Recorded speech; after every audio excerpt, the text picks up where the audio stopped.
कहते हैं, मार्केट में पैसा वही बनाता है जो धैर्य रखता है। वॉरेन बफेट इस बात का सबसे बड़ा उदाहरण है। एक साधारण निवेशक से शुरू होकर वे बने दुनिया के सबसे अमीर इंसानों में से एक। आज हम जानेंगे उनकी अनोखी निवेश फिलॉसफी, जो उन्होंने अपनी किताब द वॉरेन बफेट वे में बताई है।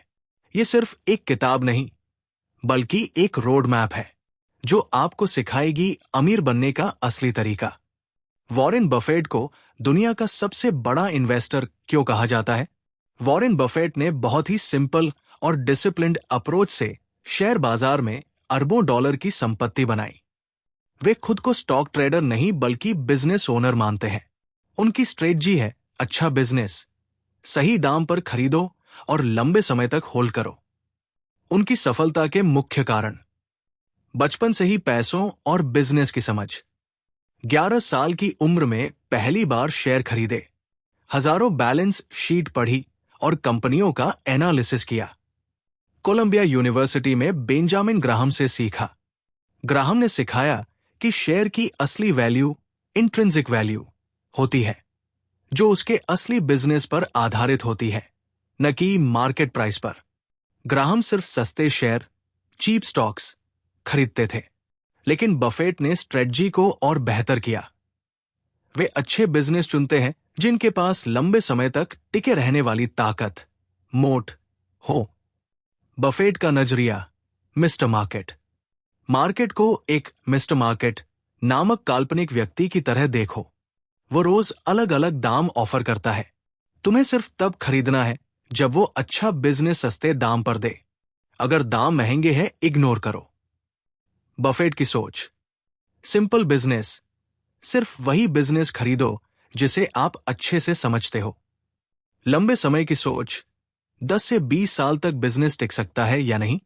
डिसिप्लिन, लालच और डर से ऊपर उठकर लॉजिक से फैसले लो। वॉरेन बफेट इसलिए ग्रेटेस्ट इन्वेस्टर है क्योंकि उन्होंने मार्केट को कभी जुआ या शॉर्टकट की तरह नहीं लिया। उन्होंने हमेशा बिजनेस क्वालिटी, वैल्यू और लॉन्ग टर्म होल्डिंग पर ध्यान दिया। The education of Warren Buffett. Warren Buffett बचपन से ही पैसों के मामले में बहुत तेज थे। उन्होंने छोटी उम्र में अखबार बांटना, गम कोका कोला बेचना, पिनबॉल मशीन लगाना जैसे छोटे छोटे बिजनेस किए। इससे उन्हें बिजनेस चलाने और पैसे के वैल्यू की समझ मिली। बेंजामिन ग्राहम से मुलाकात। कॉलेज की पढ़ाई के बाद बफेट ने कोलंबिया बिजनेस स्कूल में एडमिशन लिया। वहां उन्होंने बेंजामिन ग्राहम, जिन्हें फादर ऑफ वैल्यू इन्वेस्टिंग कहा जाता है, से इन्वेस्टिंग सीखी। ग्राहम ने उन्हें 3 बड़े सिद्धांत सिखाए। 1. हर स्टॉक की एक इंट्रिंसिक वैल्यू, असली कीमत होती है। 2. मार्जिन ऑफ सेफ्टी जरूरी है, सस्ती कीमत पर खरीदो ताकि रिस्क कम हो। 3. मार्केट अक्सर गलत दाम लगाता है, धैर्य रखो और मौके का इंतजार करो।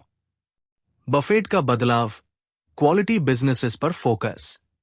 शुरुआत में बफेट ने ग्राहम की तरह सिर्फ सस्ते शेयर खरीदे, लेकिन बाद में उन्हें एहसास हुआ कि सस्ता शेयर हमेशा अच्छा बिजनेस नहीं होता। इसलिए उन्होंने अपनी स्टाइल बदली। अब वे ऐसे बिजनेस खरीदने लगे जिनके पास ड्यूरेबल कंपिटिटिव एडवांटेज, मोट हो, स्ट्रॉन्ग ब्रांड वैल्यू हो, जैसे Coca Cola, Gillette, consistent earnings growth हो। चार्ली मुंगेर का प्रभाव। बफेट के पार्टनर चार्ली मुंगेर ने उनकी सोच और गहरी कर दी। मंगर ने समझाया कि एक शानदार बिजनेस को उचित दाम पर खरीदना एक सामान्य बिजनेस को बहुत सस्ते दाम पर खरीदने से कहीं बेहतर है। बफेट की शिक्षा सिर्फ कॉलेज से नहीं, बल्कि अनुभव और सही मेंटर ग्राहम, मुंगेर से आई। उन्होंने सीखा कि इन्वेस्टिंग सिर्फ सस्ता खरीदो, महंगा बेचो नहीं है, बल्कि अच्छा बिजनेस खरीदो और लंबे समय तक उसका फायदा उठाओ। बफेट की इन्वेस्टिंग फिलॉसफी का मूल: वॉरेन बफेट स्टॉक को पेपर का टुकड़ा नहीं मानते, बल्कि उसे पूरे बिजनेस का हिस्सा, ओनरशिप मानते हैं। उनकी सोच है, जब भी आप स्टॉक खरीदते हैं तो ऐसे सोचो जैसे आप पूरा बिजनेस खरीद रहे हो। उनकी इन्वेस्टिंग फिलॉसफी के 4 पिलर: 1. बिजनेस टेनेट्स, बिजनेस से जुड़ी बातें। बिजनेस सिंपल और समझने लायक होना चाहिए। उसका ट्रैक रिकॉर्ड स्थिर और भरोसेमंद होना चाहिए। लंबे समय तक फायदा देने वाला हो। ब्रांड, नेटवर्क, लागत में बढ़त आदि। 2. Management tenets. मैनेजमेंट से जुड़ी बातें। मैनेजमेंट ईमानदार और शेयर होल्डर्स के हित में काम करने वाला होना चाहिए। कंपनी के प्रॉफिट को समझदारी से रीइन्वेस्ट करना या शेयर होल्डर्स को लौटाना चाहिए। 3. Financial tenets. वित्तीय पैमाने। हाई रिटर्न ऑन इक्विटी, रो, होना चाहिए। कम से कम डेट होना चाहिए। लगातार हाई प्रॉफिट मार्जिन्स और अच्छा कैश फ्लो होना चाहिए। 4. Value tenets. मूल्यांकन से जुड़ी बातें। हर बिजनेस की एक इंट्रिंसिक वैल्यू होती है। स्टॉक तभी खरीदो जब प्राइस इंट्रिंसिक वैल्यू हो। हमेशा मार्जिन ऑफ सेफ्टी रखो। मार्केट पर नजरिया। Short term versus long term. Short term में मार्केट वोटिंग मशीन है, भावनाओं से चलता है। लेकिन लॉन्ग टर्म में मार्केट वेइंग मशीन है, असली वैल्यू दिखाता है। इसलिए धैर्य रखो। मार्केट की मूड स्विंग्स को नजरअंदाज करो। बफेट की फिलॉसफी का सार है। 1. अच्छा बिजनेस चुनो। 2. ईमानदार मैनेजमेंट खोजो। 3. मजबूत फाइनेंशियल्स देखो। 4. सही दाम पर खरीदो और लंबे समय तक होल्ड करो। The tenets of business. Warren Buffett बताते हैं कि किस तरह का बिजनेस खरीदना चाहिए और किससे बचना चाहिए। उनका मानना है कि बिजनेस चुनते समय कुछ बेसिक प्रिंसिपल्स, टेनेट्स हमेशा ध्यान में रखने चाहिए। बफेट के बिजनेस टेनेट्स। 1. बिजनेस सरल और समझने योग्य होना चाहिए। अगर बिजनेस इतना जटिल है कि आप समझ ही नहीं पा रहे, उसमें निवेश मत करो। बफेट इसे कहते हैं सर्कल ऑफ कॉम्पिटेंस, यानी उसी बिजनेस में इन्वेस्ट करो जिसे आप अच्छे से जानते हो। एग्जाम्पल, बफेट ने टेक स्टॉक्स को लंबे समय तक अवॉइड किया क्योंकि वो उन्हें पूरी तरह नहीं समझते थे। 2. Consistent operating history. लगातार और भरोसेमंद रिकॉर्ड। बिजनेस का लंबा ट्रैक रिकॉर्ड होना चाहिए। अगर कंपनी नई है और अभी तक प्रूव नहीं हुई है, रिस्क ज्यादा है। एग्जाम्पल, कोका कोला, जिलेट जैसी कंपनियों का दशकों का प्रूफ ट्रैक रिकॉर्ड है। 3. Favourable long term prospects. लंबी अवधि का फायदा। बिजनेस में ड्यूरेबल कंपिटिटिव एडवांटेज, मोट, होना चाहिए। Strong brand, cost advantage, monopoly position, customer loyalty. ये ताकतें कंपनी को लंबे समय तक प्रॉफिटेबल बनाए रखती है। बफेट की सोच, शॉर्टकट से बचो। बफेट कहते हैं कि स्टॉक मार्केट में जल्दी अमीर बनने के शॉर्टकट मत खोजो। हमेशा उस बिजनेस को देखो, क्या ये अगले 10 से 20 साल तक भी अच्छा चलेगा। ट्रेंडी और फैशन बेस्ड बिजनेस से दूरी बनाओ। बिजनेस चुनना इन्वेस्टमेंट का सबसे बड़ा स्टेप है। एक अच्छा बिजनेस होना चाहिए। 1. सिंपल और समझने लायक। 2. स्थिर और भरोसेमंद ट्रैक रिकॉर्ड वाला। 3. लंबे समय तक टिकने वाली ताकत वाला। The tenets of management. Warren Buffett मानते हैं कि किसी भी बिजनेस की सफलता सिर्फ उसके प्रोडक्ट या ब्रांड पर नहीं, बल्कि उसके मैनेजमेंट की क्वालिटी पर भी निर्भर करती है। अगर मैनेजमेंट सही नहीं है तो सबसे अच्छा बिजनेस भी धीरे धीरे कमजोर हो सकता है। बफेट के मैनेजमेंट टेनेट्स। 1. ईमानदार और share holder friendly management. Management हमेशा शेयर होल्डर्स के साथ पारदर्शी होना चाहिए। सच्चाई छिपाने वाले या आंकड़ों के साथ खेल करने वाले मैनेजमेंट से बचना चाहिए। बफेट कहते हैं, हम उसी मैनेजमेंट में भरोसा करते हैं जो खुद को शेयर होल्डर्स का पार्टनर मानता है। 2. कैपिटल एलोकेशन की समझ। सबसे बड़ा काम है कंपनी के प्रॉफिट को सही जगह लगाना। मैनेजमेंट को यह पता होना चाहिए कि बिजनेस में रीइन्वेस्ट करना है, नया प्रोजेक्ट खरीदना है, या फिर डिविडेंड बायबैक के जरिए पैसा शेयर होल्डर्स को लौटाना है। सही एलोकेशन ही लंबे समय तक वैल्यू बनाता है। 3. कैंडर, स्पष्टता और पारदर्शिता। बफेट उन कंपनियों को पसंद करते हैं जो अपनी गलतियां भी साफ साफ बताती है। अगर मैनेजमेंट सिर्फ अच्छी बातें दिखाता है और कमजोरियों को छुपाता है, वो भरोसे के लायक नहीं। 4. इंस्टीट्यूशनल इंपरेटिव से बचना। बहुत सी कंपनियां सिर्फ इसलिए फैसले लेती हैं क्योंकि बाकी सब भी ऐसा कर रहे हैं, जैसे बेवजह मर्जर या एक्सपेंशन। बफेट ऐसे मैनेजमेंट को पसंद करते हैं जो भीड़ का पीछा नहीं करता बल्कि लॉजिक से फैसले लेता है। Example, Coca Cola. बफेट को इसका मैनेजमेंट पसंद आया क्योंकि उन्होंने दशकों तक कंपनी को सही दिशा दी, ब्रांड को मजबूत किया और शेयर होल्डर्स को लगातार फायदा पहुंचाया।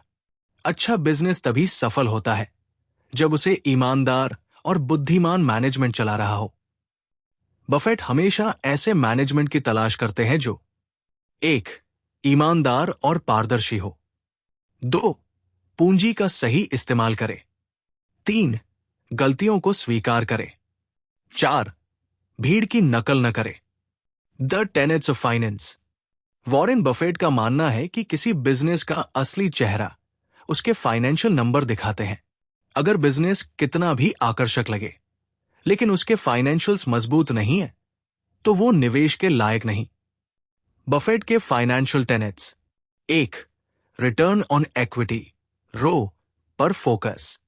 यह बताता है कि कंपनी शेयर होल्डर्स के पैसे से कितना मुनाफा कमा रही है। बफेट उन कंपनियों को पसंद करते हैं जिनका रो लगातार ऊंचा हो। 2. कम से कम डेट, कर्ज। अगर कंपनी बहुत ज्यादा कर्ज लेकर बढ़ रही है, रिस्क बढ़ जाता है।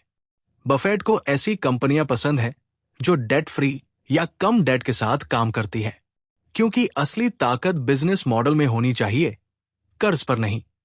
3. प्रॉफिट मार्जिन्स, मुनाफे की मार्जिन। कंपनी की नेट प्रॉफिट मार्जिन लगातार मजबूत होनी चाहिए। हाई मार्जिन्स बिजनेस में प्राइसिंग पावर है। अगर मार्जिन गिर रहा है, यह खतरे का संकेत है। 4. Owner earnings, free cash flow. Buffett owner earnings को ज्यादा महत्व देते हैं, न कि सिर्फ नेट प्रॉफिट को। यह दिखाता है कि बिजनेस असल में कितना कैश शेयर होल्डर्स के लिए पैदा कर रहा है। 5. रिटेन्ड अर्निंग्स का उपयोग। जब कंपनी मुनाफा रख लेती है डिविडेंड्स न देकर, तो उसे कितनी वैल्यू क्रिएट करनी चाहिए। बफेट चेक करते हैं कि हर $1 रिटेन्ड अर्निंग्स से कंपनी ने कम से कम $1 मार्केट वैल्यू बढ़ाई है या नहीं। बिजनेस तभी स्ट्रांग है जब उसके फाइनेंशियल टेनेट्स भी स्ट्रांग हो। 1. High ROE, 2. Low debt, 3. Consistent profit margins, 4. Strong owner earnings, 5. Retained earnings का सही इस्तेमाल। The tenets of value. Warren Buffett के लिए किसी भी बिजनेस का सबसे महत्वपूर्ण हिस्सा है उसका वैल्यू, असली मूल्य। वे मानते हैं कि कीमत वो है जो आप चुकाते हो, वैल्यू वो है जो आपको मिलती है। बफेट के वैल्यू टेनेट्स: 1. इंट्रिंसिक वैल्यू, आंतरिक मूल्य।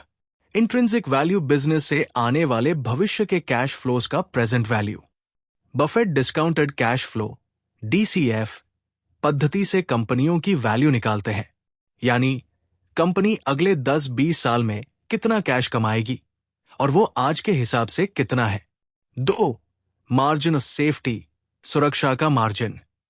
बफेट कभी भी असली वैल्यू पर नहीं खरीदते बल्कि उससे कम दाम पर। अगर इंट्रिंसिक वैल्यू $100 है तो बफेट कोशिश करेंगे कि स्टॉक 7080 पर मिले। इससे रिस्क कम होता है और लॉन्ग टर्म रिटर्न सुरक्षित होता है। 3. Mister market philosophy. मार्केट रोज अलग अलग प्राइस ऑफर करता है, लेकिन हमेशा सही नहीं होता। इन्वेस्टर का काम है धैर्य रखना और सही मौके का इंतजार करना। जब मार्केट डर के कारण अच्छे स्टॉक सस्ते बेचता है, वही असली मौका होता है। 4. Long term focus. वैल्यू तुरंत सामने नहीं आती, लेकिन 5-10 साल में मार्केट असली बिजनेस क्वालिटी को पहचान लेता है। बफेट के लिए धैर्य सबसे बड़ी कुंजी है। Example, Coca Cola. 1988 उदास स्माइली मार्केट डर के कारण स्टॉक अंडरवैल्यूड था। बफेट ने खरीदा और अगले दशकों में यह उनका सबसे प्रॉफिटेबल इन्वेस्टमेंट साबित हुआ। हमेशा याद रखो, 1. हर बिजनेस की एक इंट्रिंसिक वैल्यू होती है। 2. स्टॉक तभी खरीदो जब प्राइस लेस देन वैल्यू हो। 3.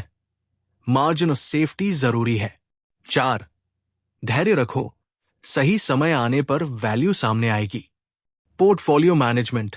वॉरेन बफेट की निवेश रणनीति में सिर्फ सही बिजनेस चुनना ही काफी नहीं है, बल्कि उन्हें पोर्टफोलियो में कैसे मैनेज किया जाए यह भी उतना ही महत्वपूर्ण है। बफेट की portfolio management philosophy. 1, concentration versus diversification. ज्यादातर निवेशक don't put all your eggs in one basket मानते हैं, लेकिन बफेट कहते हैं put all your eggs in one basket and then watch that basket very carefully. मतलब ज्यादा डाइवर्सिफिकेशन की जरूरत नहीं है, कुछ गिने चुने अच्छे से समझे हुए और हाई क्वालिटी बिजनेस में निवेश करना ही पर्याप्त है। 2, फोकस इन्वेस्टिंग। बफेट का मानना है कि 10-15 अच्छे स्टॉक्स ही काफी है। वे उन बिजनेस में बड़ी हिस्सेदारी लेते हैं जिन पर उन्हें पूरा भरोसा हो। इससे रिटर्न्स ज्यादा और रिस्क कंट्रोल में रहता है। 3, लॉन्ग टर्म होल्डिंग।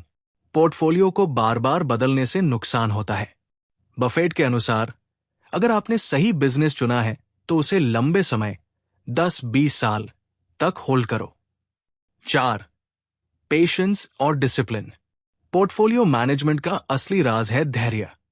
बफेट का कहना है कि अगर आपके पास सिर्फ 20 इन्वेस्टमेंट की लाइफ टाइम लिमिट हो तो आप बहुत सोच समझकर निवेश करोगे, और यही सही तरीका है। एग्जाम्पल, बफेट के पोर्टफोलियो में Coca Cola, American express, Gillette जैसे कुछ गिने चुने स्टॉक्स दशकों तक बने रहे। उन्होंने बार बार नए स्टॉक्स खरीदने बेचने के बजाय पुराने निवेश को समय दिया। पोर्टफोलियो मैनेजमेंट में 1, डाइवर्सिफिकेशन की अति मत करो। 2, कुछ गिने चुने शानदार बिजनेस चुनो। 3, उन्हें लंबे समय तक होल्ड करो। 4, धैर्य और अनुशासन बनाए रखो। The psychology of investing. Investing में सबसे बड़ी लड़ाई मार्केट से नहीं, बल्कि अपनी ही भावनाओं से होती है। ज्यादातर निवेशक मार्केट में पैसे इसलिए गंवाते हैं क्योंकि वे डर और लालच, फियर ग्रीड को कंट्रोल नहीं कर पाते। बफेट की साइकोलॉजी ऑफ इन्वेस्टिंग। 1, फियर और ग्रीड पर कंट्रोल। जब मार्केट गिरता है तो ज्यादातर लोग डरकर बेच देते हैं। जब मार्केट तेज होता है तो लोग लालच में आकर महंगे दाम पर खरीदते हैं। बफेट इसके उलट करते हैं। Be fearful when others are greedy and greedy when others are fearful. 2, mister market को नौकर समझो, मालिक नहीं। बफेट का मिस्टर मार्केट थ्योरी। मार्केट रोज आपको दाम ऑफर करता है। आपको जब सही दाम दिखे तभी खरीदना है, वरना इग्नोर करना है। मतलब मार्केट आपको सर्व करता है, गाइड नहीं करता। 3, पेशेंस, धैर्य सबसे बड़ी ताकत। ज्यादातर लोग शॉर्ट टर्म में अमीर बनना चाहते हैं, लेकिन बफेट का कहना है लंबे समय का धैर्य ही असली कंपाउंडिंग लाता है। Time is the friend of wonderful businesses. 4, independent thinking. भीड़ का पीछा मत करो। अगर आप सिर्फ इसलिए खरीद रहे हो क्योंकि बाकी सब खरीद रहे हैं, यह नुकसान की शुरुआत है। बफेट हमेशा अपनी एनालिसिस और लॉजिक पर भरोसा करते हैं। 5, इमोशनल स्टेबिलिटी। इन्वेस्टर को शांत दिमाग से फैसले लेने चाहिए। मार्केट के उतार चढ़ाव से परेशान होना निवेशक की सबसे बड़ी कमजोरी है। एग्जाम्पल, एक 9-7-3-74 के मार्केट क्रैश में ज्यादातर निवेशक डरकर भाग गए। बफेट ने उसी समय शानदार कंपनियां खरीदी और आने वाले सालों में भारी मुनाफा कमाया। इन्वेस्टिंग में असली जीत आईक्यू से नहीं बल्कि ईक्यू, इमोशनल क्वोशंट से होती है। सफल निवेशक वही है जो 1, डर और लालच पर काबू रखे। 2, मिस्टर मार्केट को अपने नौकर की तरह इस्तेमाल करे। 3, धैर्य और स्वतंत्र सोच बनाए रखे। The legacy of Warren Buffett. Warren Buffett सिर्फ एक सफल निवेशक ही नहीं, बल्कि निवेश की दुनिया में एक विचारधारा, फिलॉसफी बन चुके हैं। उनकी सोच और तरीका आने वाली पीढ़ियों के लिए मार्गदर्शन है। बफेट की विरासत, लेगेसी। 1, सिंपल लेकिन पावरफुल फिलॉसफी। बफेट ने साबित किया कि निवेश कोई जादू नहीं है। अगर आप अच्छे बिजनेस, सही मैनेजमेंट और सही दाम चुनो तो कोई भी लंबी अवधि में सफलता पा सकता है। 2. डिसिप्लिन और पेशेंस की ताकत। बफेट ने दिखाया कि मार्केट को हराने के लिए तेजी से ट्रेडिंग करने की जरूरत नहीं। असली ताकत है धैर्य, अनुशासन और लंबे समय तक कंपाउंडिंग को काम करने देना। 3. वैल्यू इन्वेस्टिंग का प्रसार। उन्होंने बेंजामिन ग्राहम के वैल्यू इन्वेस्टिंग को और बेहतर बनाकर दुनिया भर में फैलाया। उन्होंने सिखाया कि quality at a reasonable price सबसे अच्छा निवेश है। 4. एथिक्स और इंटेग्रिटी। बफेट ने हमेशा ईमानदारी और पारदर्शिता पर जोर दिया। वे कहते हैं, it takes 20 years to build a reputation and 5 minutes to ruin it. उनकी ये सोच निवेशकों और मैनेजर्स दोनों के लिए सीख है। 5. फिलैंथ्रोपी, दानशीलता। बफेट ने अपनी 99% से ज्यादा संपत्ति समाज और दान कार्यों के लिए देने का संकल्प लिया है। उन्होंने दिखाया कि असली लेगेसी सिर्फ पैसा नहीं, बल्कि समाज को दिया गया योगदान है। एग्जाम्पल, बफेट की सबसे बड़ी विरासत है उनकी कंपनी बर्कशायर हथावे, जो आज दुनिया के सबसे भरोसेमंद बिजनेस मॉडल्स में से एक है।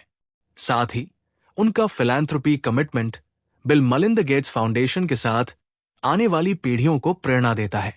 वॉरेन बफेट की विरासत यह है कि कोई भी इंसान, चाहे उसका बैकग्राउंड कुछ भी हो, अगर वो धैर्य, अनुशासन और ईमानदारी से निवेश करे तो वो बड़ी सफलता पा सकता है। उनकी सोच और तरीका आने वाली पीढ़ियों के लिए हमेशा एक गाइडलाइन रहेगा। अगर आपको ये बुक समरी पसंद आई हो तो वीडियो को लाइक करें और चैनल को सब्सक्राइब करना न भूलें। ऐसी ही और प्रेरणादायक समरीज के लिए जुड़े रहें और अपनी राय कमेंट में जरूर शेयर करें।